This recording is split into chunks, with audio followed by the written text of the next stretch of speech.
Olá!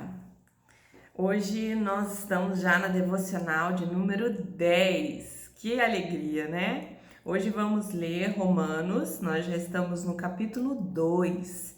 Vamos ler do verso 1 até o verso 5.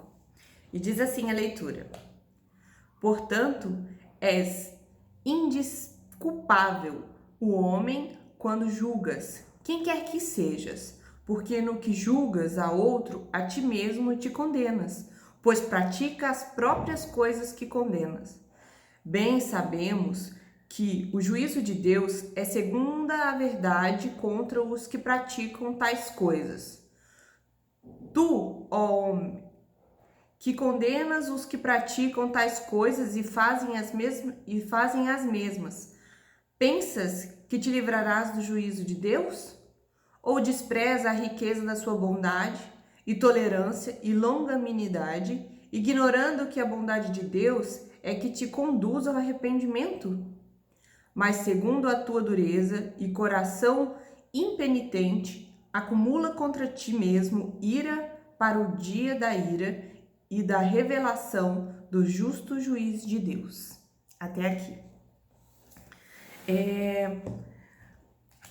Nós temos visto aí, né, nos últimos estudos, Paulo falando acerca dos gentios, né, e toda a conduta que esses gentios têm de idolatria, de imoralidade sexual, de mudar a natureza, de desprezar a revelação de Deus na consciência, na natureza. E Paulo, quando está escrevendo este capítulo 1, eu queria que você imaginasse comigo uma pessoa, um judeu, né, alguém que não fazia parte, né, assim, desse quadro de todos esses pecados, enfim. E aí Paulo está falando, vocês fizeram isso, vocês rejeitaram Deus, né? Vocês são imorais. E a pessoa, isso é verdade, Paulo, eles são mesmo. Vocês, né, saíram, né, do que é natural, homem com homem, mulher com mulher, passaram a apresentar-se diante de Deus de maneira, né, errada e tal. Não, verdade, é isso mesmo, Paulo. E aqui, no verso 1 do capítulo 2, perceba que ele mudou o direcionamento da fala. Então ele já começa assim: portanto, és indesculpável, ó homem, quando julgas quem quer que sejas, porque no que julgas a outro, a ti mesmo te condenas, pois pratica as próprias coisas que condena. Então essa pessoa tá, não, eles são isso mesmo, eles são um povo moral, eles são um povo duro de coração, eles não acreditam em nada. E aí Paulo muda. Você que condena, né, essas coisas, que julga as pessoas que praticam essas coisas, você está se condenando a si mesmo, porque você pratica essas coisas também, né? Então ele muda a direção, né? Ele falou ali, né, direcionado aos pagãos, de repente ele virou e falou: você que julga as pessoas que fazem essas coisas, você está condenando a si mesmo, porque você também faz. Então, por que ele está dizendo isso? Porque ele está direcionando isso para aquelas pessoas que tinham um nível de moralidade bem alto, né? Todavia, era uma moralidade aparente, né? Não era uma moralidade verdadeira. E porque se a gente olhar só o capítulo 1, parece que todo aquele que não era da igreja no tempo de Paulo era perverso, era, né, totalmente entregue ao pecado, e não era bem assim, né? Na verdade, existiam no tempo de Paulo filósofos que tinham um padrão moral altíssimo, tinham os judeus também, mas aqui Paulo está iniciando falando sobre a pessoa que fica julgando a outra fazendo as mesmas coisas. Então, essa hipocrisia, né? Então nós vamos chamar essa pessoa que julga os outros, né, pelo pecado delas e comete os mesmos pecados, de moralista, né? Nós vamos chamar ele aqui de moralista. Então, a primeira coisa que a gente tira desse verso 1, elas praticam as mesmas coisas que ela condena, né? Por exemplo, esse povo é um mentiroso, né? Mas ele mesmo mente também. O moralista sabe que as coisas estão erradas e porque ele a critica. Então, assim, ele sabe que a mentira é errado, ele sabe que o adultério é errado, né? Ele sabe que aquela conduta ela é imoral, ela é errada. Quando ele critica, ele expõe que ele sabe que aquilo não é certo diante de Deus. E praticando isso também, aumenta a responsabilidade dele por ele ter consciência quando critica, né? Quando ele julga o pecado do outro, ele está condenando a si mesmo. Por quê? Porque ele se enquadra. Ele se enquadra também, né, naquela prática errada qual ele mesmo está criticando. Então, nós vemos aqui que isso é extremamente assim, moralista no aspecto de hipócrita. É uma moralidade hipócrita, não é uma moralidade correta.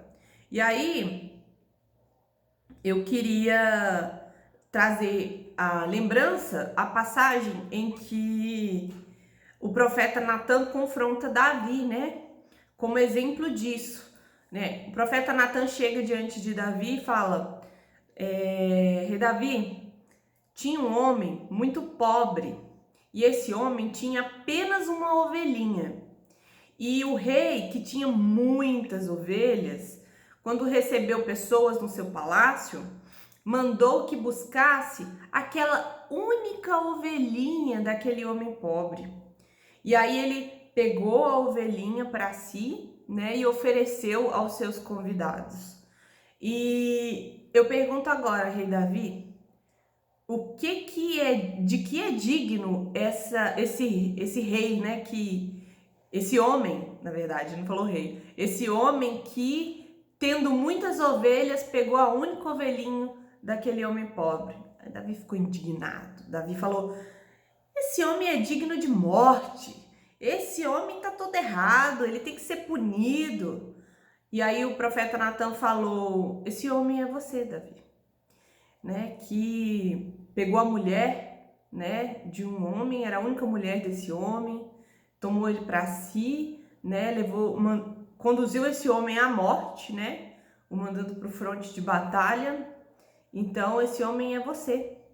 Então, quando Davi criticou aquele homem abastado, que tinha muitas ovelhas, mas pegou a única ovelhinha do homem pobre, ele estava praticando a mesma coisa.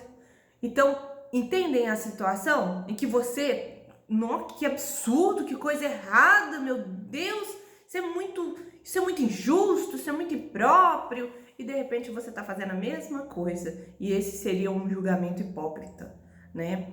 Mas o que é importante nós esclarecermos nesse ponto é que Paulo, ele não está falando, condenando todo tipo de julgamento, tipo julgamento justo. Ele não está condenando o julgamento justo.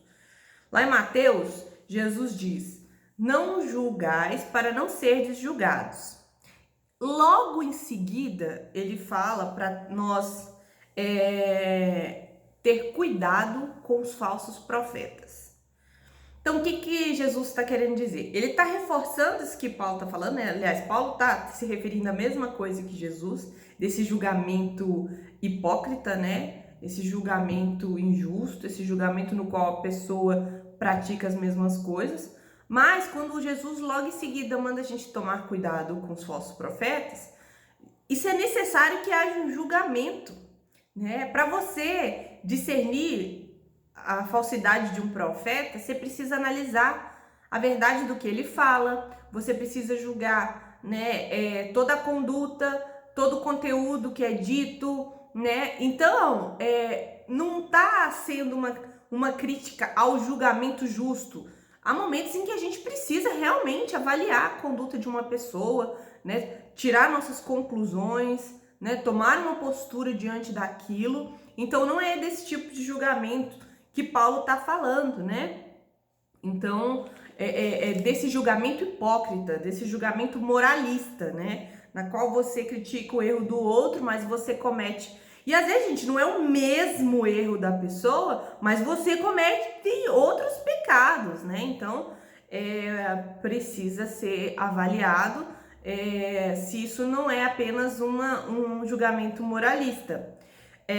No verso 2, Paulo usa um recurso de retórica se dirigindo para um questionador imaginário. A gente vai ver isso durante o nosso estudo acontecendo várias vezes. É como se Paulo estivesse falando e imaginando alguém questionando ali dentre os seus ouvintes, né? E isso torna a escrita mais vívida, né? Essa comunicação mais viva. Então ele vai falar como se alguém tivesse o questionando, né? Aí nós vemos aqui no versículo 2, que Paulo coloca um ponto de contato com o moralista, levando a concordar sobre o juízo justo de Deus. Então ali ele está falando com aquela pessoa moral, ele vai falar algo que ele sabe que aquela pessoa moral vai concordar com ele, né? E aí ele diz assim: bem sabemos que o juízo de Deus é segundo a verdade contra os que praticam tais coisas. É como se ele estivesse falando assim: você vai concordar comigo que o juízo de Deus não faz acepção de pessoa, ele vai julgar todos justamente, né? Independente de quem seja aquela pessoa, Deus vai julgar a todos, né? Conforme as práticas, né? A verdade sobre as práticas dessas pessoas. Você concorda comigo isso, né? Então, esse moralista que agora foi atacado, vamos dizer assim, ele vai falar, realmente eu concordo que Deus é justo e tal. E aí, no terceiro versículo, ok, você concorda comigo que Deus é justo no seu julgamento, né? Que ele é um justo juiz. Portanto, o 3 vai falar assim: não seria presunção demais sua que acha que Deus, né, vai te favorecer na condenação, né, pelo fato de você ser aparentemente moral, né, e acha que você não vai ser condenado como os outros? Se Deus é justo, por que ele ia tratar você diferente, né? Então, vamos ler o verso 3 para a gente ver isso aqui, literalmente como está no versículo. Tu, ó homem, que condenas os que praticam tais coisas e fazem as mesmas, pensa que te livrarás do juízo de Deus? Então, assim, primeiro ele levou aquela pessoa a concordar que o juízo de Deus é justo, né? Que ele vai julgar a todos conforme ali a prática. Bem sabemos que o juízo de Deus é segundo a verdade contra os que praticam tais coisas. Independente de quem seja, ele vai julgar quem pratica tais coisas. Aí ele concordou. Depois, e o que te faz achar, verso 3, que você não vai ser penalizado, julgado, né, condenado, enfim, como os outros? Por que você não seria? E aí isso nos leva a uma reflexão, né? Que, por exemplo, às vezes a pessoa, ela entra na igreja, faz parte de uma igreja e vive uma vida de pecado. E ali, porque ela tá na igreja, ela olha as pessoas que não estão na igreja pecando e aí fala: olha lá, ó, tudo pro inferno. Olha lá, ó, bando de condenado. Tudo escravo, pecado. É um absurdo que essas pessoas fazem. E aí, porque ela tá lá na igreja, ela acha que praticar dentro da igreja tá ok, não tem problema não, tá tudo certo, tá, Deus tem misericórdia, eu vivo debaixo da graça, né? Então, uma vida de pecado pode ser justificada? Não, Deus vai julgar igualmente. Então, a sua responsabilidade é ainda maior porque você conhece a verdade. Então, não se sinta seguro porque você tá na igreja para pecar deliberadamente, né? Então, Paulo está dizendo nesse sentido. E aí o verso 4, ele revela para quem ele está realmente com intenção de falar, né? Que é o judeu. Diz assim: ou despreza a riqueza da sua bondade e tolerância e longanimidade, ignorando que a bondade de Deus é que te conduz ao arrependimento. Porque o povo de Israel teve essa conduta de desprezar a riqueza da bondade de Deus. Porque Deus não é só bom. Deus é trilhardário de bom, né? Não é milionário, bilionário, trilhardário, ele é imensamente rico de bondade. E o que os judeus fizeram, Israel desprezou isso. Desprezou completamente essa bondade tão abundante de Deus. E Deus era tolerante com Israel, era longânimo com Israel. Israel ia lá, começava a viver como um pagão, e Deus era longânimo, era misericordioso, e Deus esperava para punir, esperava.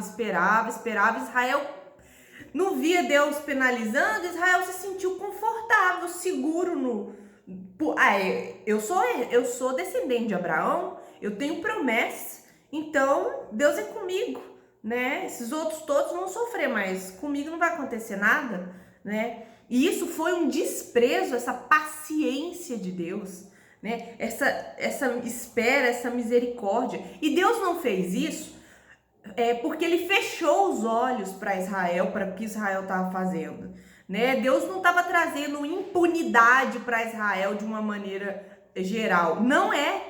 Na verdade, Deus estava demonstrando essa paciência, essa misericórdia longânima, para Israel saber que Deus, né, estava sendo bom e isso conduzisse Israel a arrependimento, né? Então é isso que muitas vezes Deus faz conosco. A gente tá lá pecando,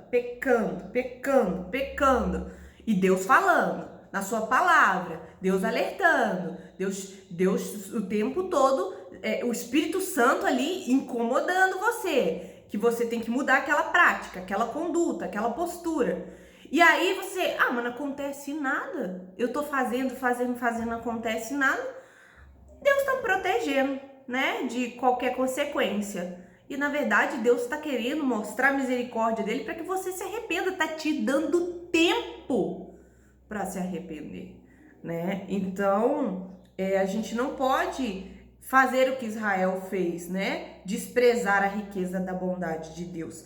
E aí, chegando no verso 5, né? O motivo, né, disso é dito aqui. O porquê que o homem age dessa maneira, né?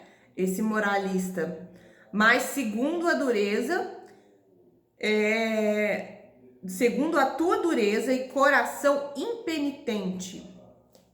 Olha só, um coração duro e impenitente significa que aquela pessoa, ela não acha que ela precisa se arrepender, não acha. Ela não acha que essa lista de pecado que nós falamos no final ali do verso 1 é para ela. Ela acha que ela não tem nada a ver com essa história, né? Então ela tem um coração resistente, né? Duro, né?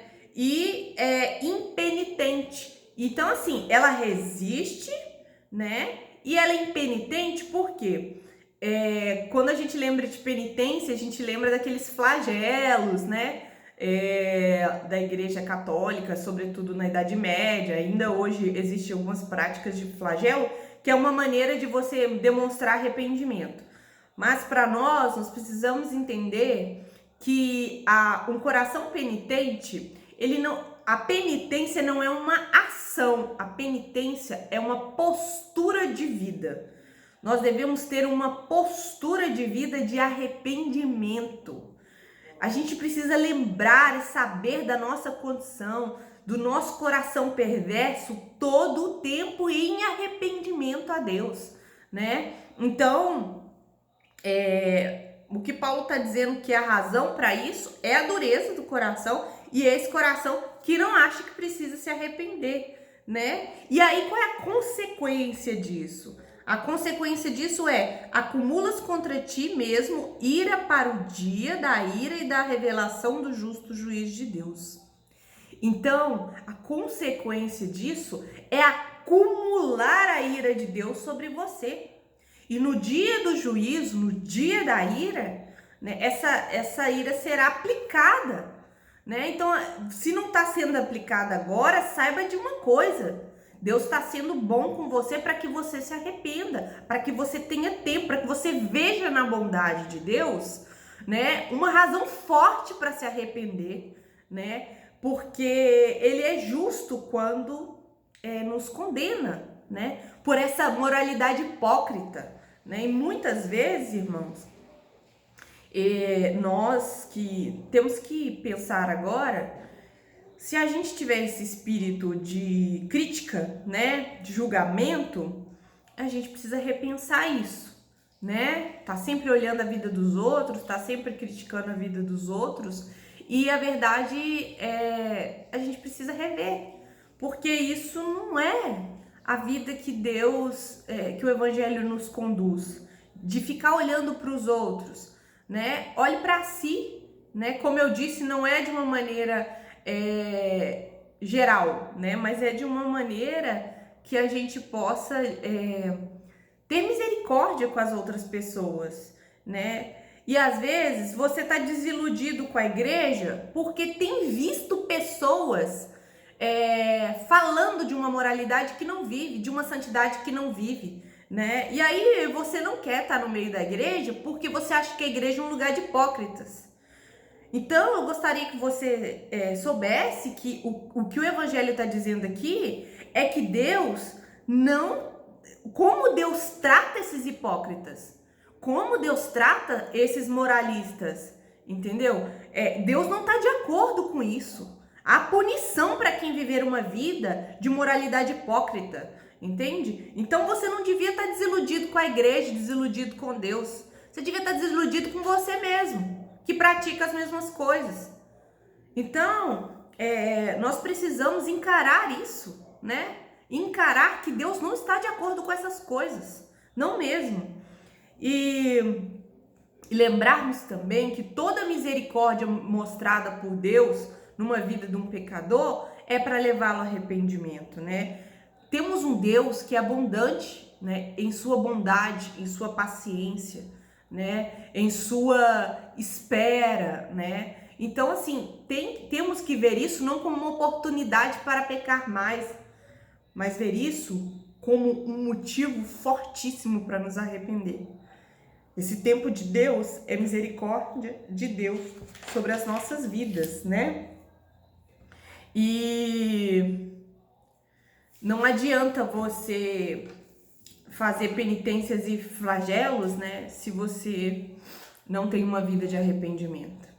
Então, isso é para que nós meditemos, né, sobre nós mesmos, né, avaliarmos que se nós estamos tendo uma vida de arrependimento, né, uma vida em que a gente é misericordioso, porque temos muita misericórdia de Deus, e usar a misericórdia de Deus para arrependimento e não, né, para julgar as outras pessoas, né, porque nós achamos, né, fingimos ser melhor do que elas, quando na verdade praticamos os mesmos pecados.